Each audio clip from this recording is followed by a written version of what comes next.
Now, Egyptian pyramids on Modern Marvels.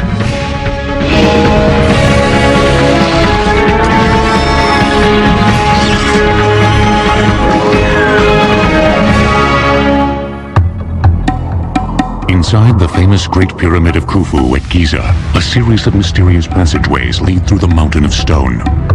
Passing through a magnificent grand gallery, the main passageway finally ends at a granite-lined vault, deep within the massive structure. Called the King's Chamber, many scholars believe that this is where the great Khufu was finally laid to rest. But was he?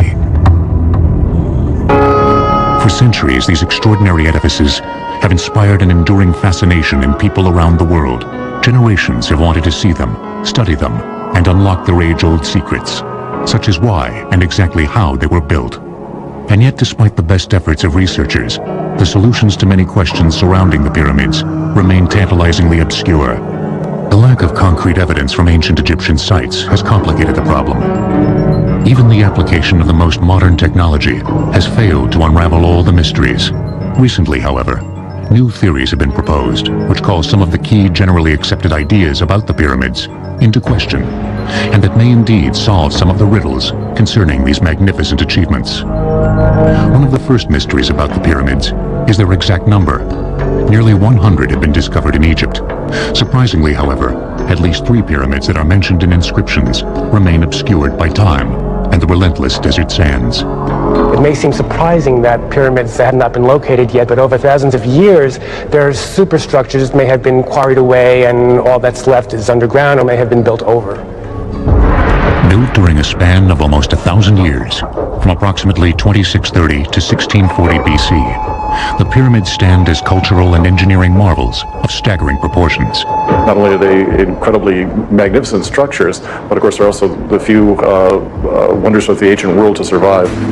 The purpose of the pyramid is to serve as the king's tomb, but that's only the beginning because we have to understand why the king of Egypt needed to have a tomb quite like that. The pyramid is the architectural realization of the king's ascent to the sun. That was the king's after-death fate. The pyramid is the spot in which that great transformation takes place, in which the king is reborn. An ancient Arab proverb reads, "Man fears time, but time fears the pyramids." And yet the so-called golden age of pyramid building lasted for only 150 years, during the 4th dynasty of the Egyptian Old Kingdom. And the greatest of the pyramids, those on the Giza Plateau near Cairo, were constructed over a span of only 3 generations. Remarkable engineering achievements in their own right, the pyramids were also the centerpieces of often vast complexes of temples and smaller tombs, called necropolis. The word necropolis literally means city of the dead. So with the pyramid itself, we only have the monument over the king's tomb. Attached to the pyramid is a temple. Then there's a long causeway that leads to the valley where there's another temple. Offerings are presented at the statues of the king in this temple. There is enormous staff that's involved for the upkeep of the temple. The legendary Sphinx, also at Giza, is part of one of these necropolis. That built around the pyramid of King Khufu's son, Khafre. We may know the reason why the pyramids were built, but the origin of their specific shape is still uncertain. The earliest Egyptian burials involved placing the body in a shallow pit, then covering it with a large rock or mound of stones. These not only served to keep jackals from digging up the dead, but also were probably meant to represent the primordial mound from which the Egyptians believed all life sprang. The ancient Egyptians were oriented towards the Nile, which was the source of their life and their sustenance. And the Nile used to flood every year. After that was over, when the floods would recede, the land would become visible again. So that became a metaphor for creation. So the primeval mound was the first time the first land began to be seen when the first waters, the primeval waters, had begun to recede. And it was upon this primeval mound that the sun rose for the first time. Then this mound actually is the pyramid. It represents the primeval mound, that the God created whole Egypt through this mound. The symbol of this primordial mound was the sacred benben, a pyramidal-shaped stone that most Egyptologists believe would later influence the form of the pyramids. And in the top of the pyramid, the capstone is the benben. Then the capstone, that they put it in the top of the pyramid, and they cased it with electrum, white gold and yellow gold. And that capstone is a symbol that the pyramid is finished. But some other scholars cite additional influences for the shape of the pyramids. One Egyptologist has a provocative new theory, based on a migration of desert people into the Nile Valley over 5,000 years ago, at exactly the time when pyramids began to be built.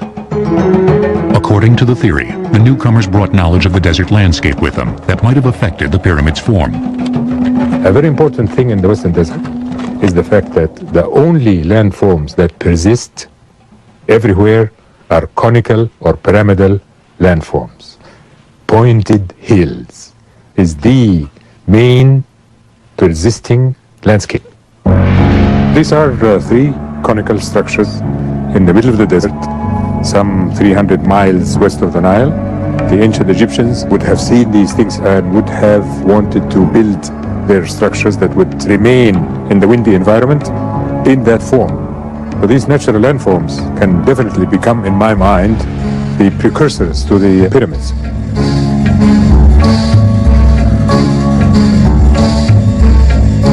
But before actual pyramids were built, Egyptian tombs went through another stage of development, the mastaba. Mastabas were low trapezoidal structures with sloping sides and flat roofs. Usually made of mud bricks, they developed from the primordial mound burials. Mastaba, and it's the Arabic word for bench, but they're bigger than any bench. But the mastaba is the word for the superstructure of a private tomb. The Egyptian tomb really consists of two parts. There's the below ground part, which is the actual burial chamber, and there is the above ground part, which could be cut into the cliff, or it could be a constructed monument like a mastaba. With mastabas, the Egyptians had taken the first step towards the classic pyramid. The next stage came around 2630 BC, during the Egyptian Third Dynasty, during the reign of King Djoser, when Djoser's high priest and architect, Imhotep, began building the famous step pyramid at Saqqara. In Dynasty 3, which is before Dynasty 4, there was a genius architect. His name is Imhotep. And he began to make a revolution in building, changing the building from mud brick to limestone. And he built what's called the step pyramid, a mastaba above the one, until he reached 6 mastabas. And that was a revolution. Soaring to almost 200 feet in height, with a base measuring 397 by 358 feet, the step pyramid is thought by many scholars to be the first large building in human history made completely of stone, and the first pyramid of any kind built in Egypt. Imhotep remains one of the few overseers of a pyramid whose name is still known. Exactly how he designed and planned the structure is not. We have from later times a papyrus where they planned a temple, and they knew in advance how many people they would need, how many food they would have to bring to the place, and how many stones would be needed. And so there must have been similar papers for all these pyramids, but unfortunately we don't have them. However, we do know how the workmen actually accomplished the construction. To move the stone, they used levers, wedges, and rope, usually pulled by teams of men, chanting, heaving at a 1, 2, 3 heave sort of thing. To cut the stone, they used copper chisels, which are softer than modern iron chisels, but limestone is a soft stone. Of course, it takes a lot of work, but they had the manpower to do it. The result is a monument that is as precise as it is imposing. Despite the remarkable symmetry of the final structure, however, archaeological investigations have proven that Imhotep did not plan for the monument to be a step pyramid from the beginning. He started with a mastaba, then he built a larger mastaba, and then he started piling them one on top of the other, so you have as though you have a stairway to heaven. Why the step pyramid was enlarged in these stages remains unknown. As magnificent an edifice as the step pyramid was, few later pharaohs copied it. Instead, they soon moved on to a new form, one that provided new challenges to their builders, and that would change the shape of the pyramids forever. The designer of the step pyramid, Imhotep, was so revered that in later centuries he was worshipped as a god. Egyptian pyramids will return on Modern Marvels. We now return to Egyptian pyramids on Modern Marvels. Just over a half-century after King Djoser built the Step Pyramid in 2630 BC, King Snefru came to the throne of Egypt. He would become the greatest pyramid builder in Egyptian history. Unsatisfied with his early efforts, Snefru erected no less than 3 huge pyramids during a reign that may have lasted up to 50 years. The first was the so-called collapsed pyramid at Meidum, begun around 2575 BC. During its building, Snefru decided to change the form of the collapsed pyramid several times. Why he did so remains unknown. How he did it is understood much more completely. It was built as a step pyramid originally, which was then increased in size. Then King Snefru, the inventor of the true pyramid, decided to change it into 4 smooth sides that met at a point high in the sky. And for me, that was the most amazing feat that I've seen in my studies. Because if you deviate the angle of one side, even a little bit on the bottom, it will be exaggerated as you rise to the top. And they never meet. You never get to the pyramidion, to the apex. Today, all that is visible of this pyramid is part of its inner stepped core, surrounded by heaps of loose rubble, thus giving it its collapsed appearance. In earlier times, archaeologists believed that it had indeed collapsed during construction, and was for this reason abandoned. But later research indicates that the pyramid was successfully completed, then was systematically stripped of its casing. Over the ages, that exterior was quarried, used for other buildings. Whole cities could be built from the stone that had been gathered there for the pyramids, and that accounts for its present appearance. Like the Step Pyramid completed 55 years earlier, the core of the collapsed pyramid was made with layers of stone that actually leaned inward. Step pyramid of Meidum was built with what was called accretion layers. They are layers of stone that are built circumferentially around a core, and they lean in, actually. One thing that is known for certain is that at some point during its construction, the collapsed pyramid was temporarily abandoned. For reason that we do not know, in year 17, he left this pyramid completely unfinished, and he built in Dahshur the pyramid that we call it now the Bent Pyramid. The Bent Pyramid is really constructed. They started 54 degree and they could not continue. They had to switch the angle. The Bent was the first pyramid designed from the beginning to be a true smooth-sided pyramid. Part of the reason it still looks that way is because, unlike almost all the other pyramids, most of its exterior casing stones remain in place. With a base measuring 617 feet square and a height of 345 feet, the Bent Pyramid is considerably larger than both the collapsed pyramid and the Step Pyramid. However, soon after construction began, problems appeared, problems that are still visible in the structure today. They built up a ways and discovered that cracks were beginning to form, internally and externally. So about halfway up, they changed the angle of the rise of the sides. The problem was the pyramid was built on a clay subsoil. It couldn't support the weight of the pyramid, and that was the reason for the cracking, but they didn't know it at the time. The method of laying the masonry on the upper portion of the pyramid was also modified. Instead of the earlier technique of the stones leaning inward to match the angle of the outer slope, the later courses were assembled in nearly horizontal layers. This was not only easier to accomplish for the workers and masons who built the pyramid, but also made the structure far more stable. With these engineering lessons learned, Snefru then undertook the building of a brand new pyramid, one that is still hailed as among the most beautiful and perfect pyramids ever constructed, the Red Pyramid. They went just 1 kilometer to the north and built this massive stone building behind us, which is called the Red Pyramid, because of its appearance, which is better to be seen in the morning light when all these stones really have a red touch.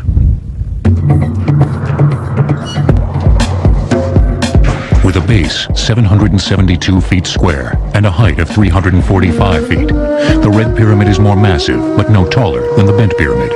With an angle of approximately 43 degrees, the slope of the Red Pyramid is also much shallower than the lower portion of its bent cousin.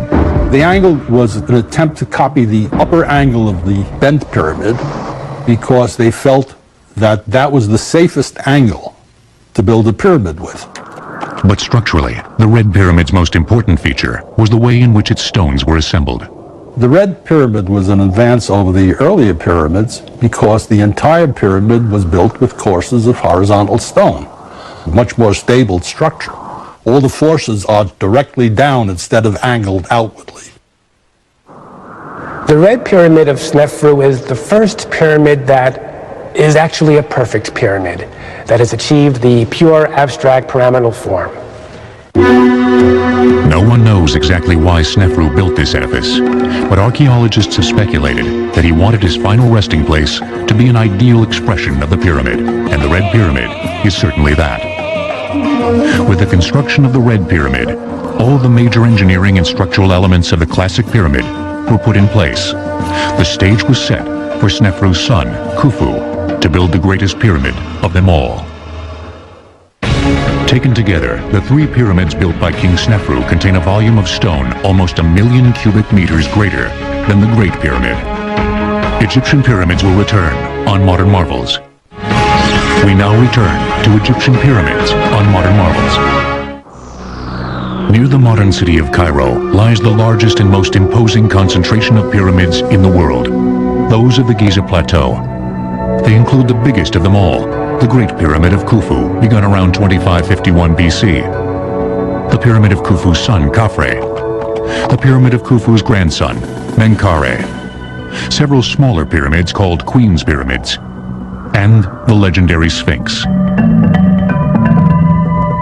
The site of Giza was uniquely suited for the construction of pyramids. It has the best quality of limestone. It's about 300 feet above the sea level. It's a perfect place. It have the best quality of the stones. And this type of stones never existed any place else.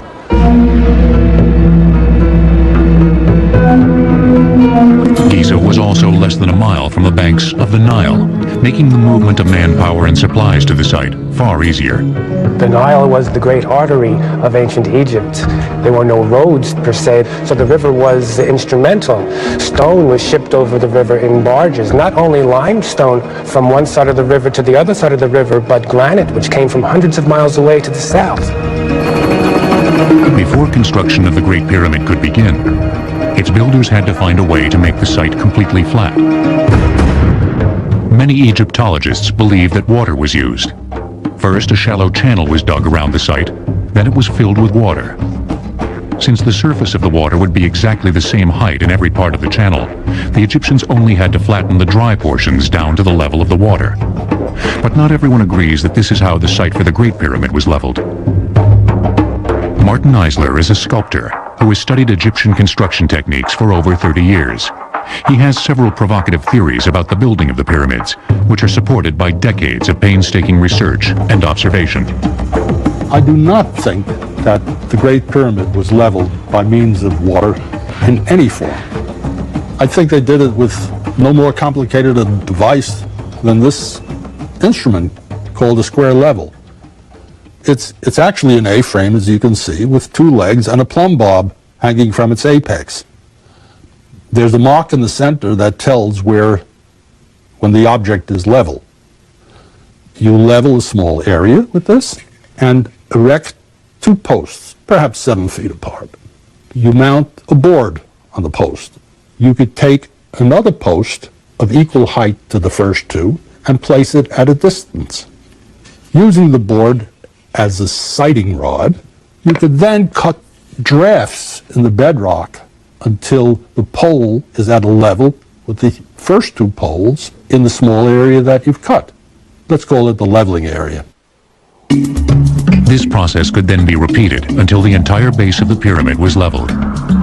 Yet while experts may disagree on the methods used to level the Great Pyramid, they all agree that the results were remarkable.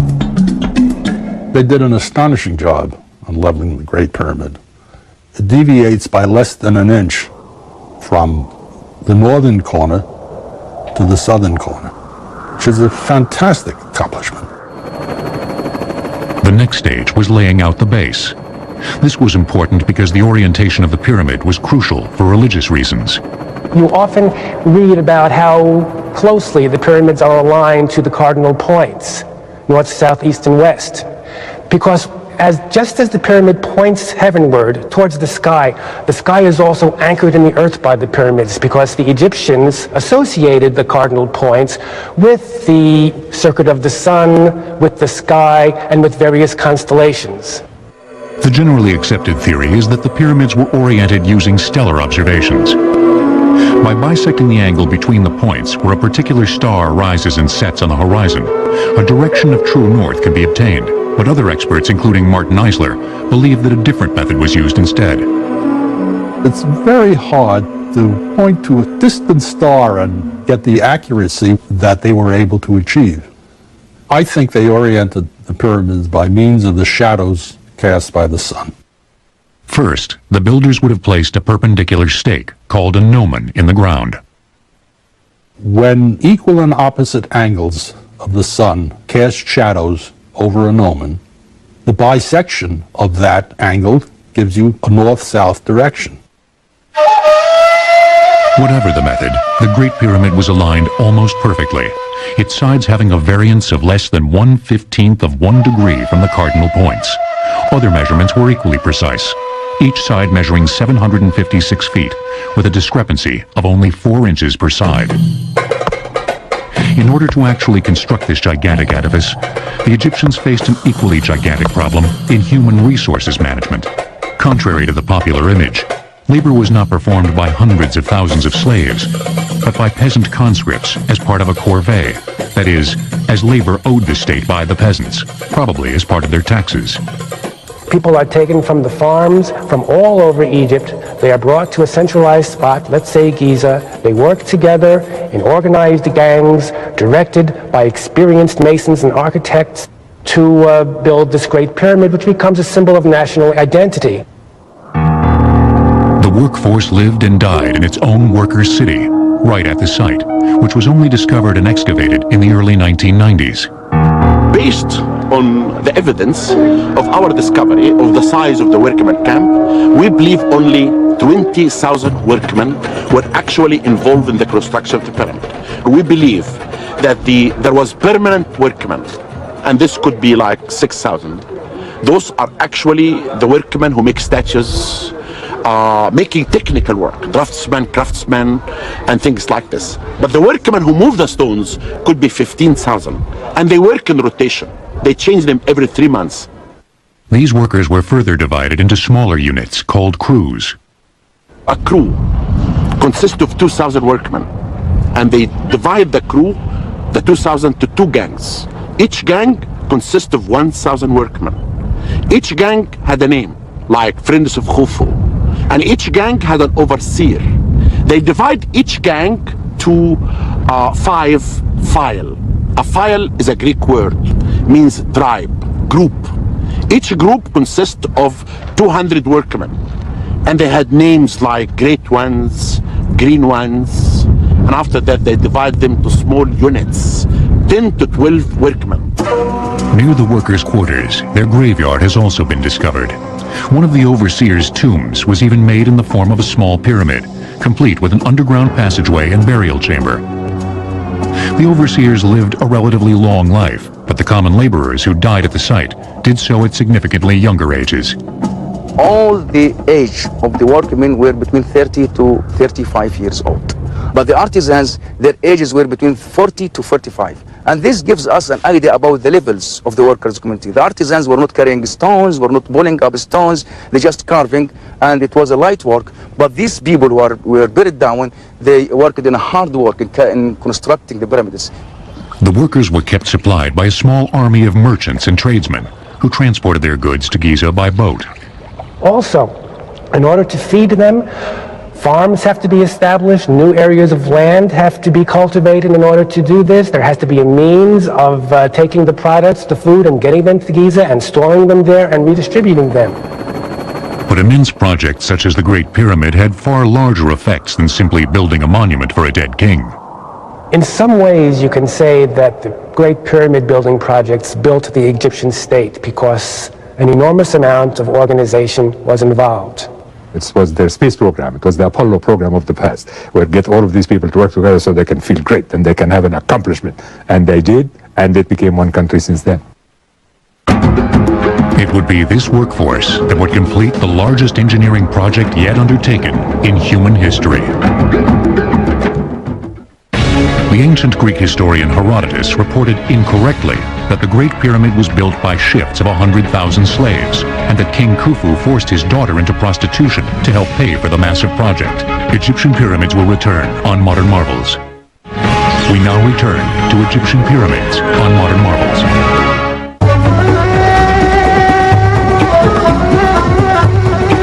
The workers who quarried the majority of the building stones for the pyramids at Giza labored at a site that has only recently been cleared of debris.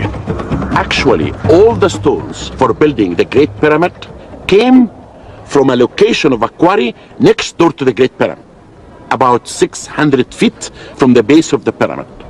And we discovered this location. There's a grid pattern in the ground from which blocks were removed. There were trenches built in grids. They dig down the trenches, which are about 2 feet wide, and then they'd split a layer of stone off. And they did this layer by layer so that there's a bluff above the pyramid now that must be 25 feet high. Workers used simple copper tools, like these preserved in the Cairo Museum, to rough out the limestone blocks. Afterwards, using tools much like these, masons smoothed the sides and edges of the blocks.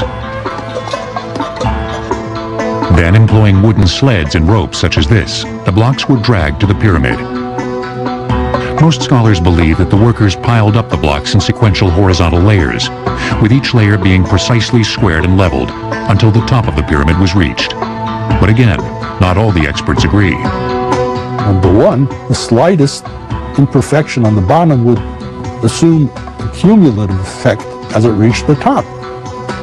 In addition, when I looked at the Great Pyramid, I could see that almost none of the courses were truly level. And I realized then that this was not the way to go. There had to be another approach. And this is what I devoted many years to finding. Using the collapsed pyramid as a prototype, Eisler proposes that most pyramids built after the collapsed pyramid consist of 3 stages of construction.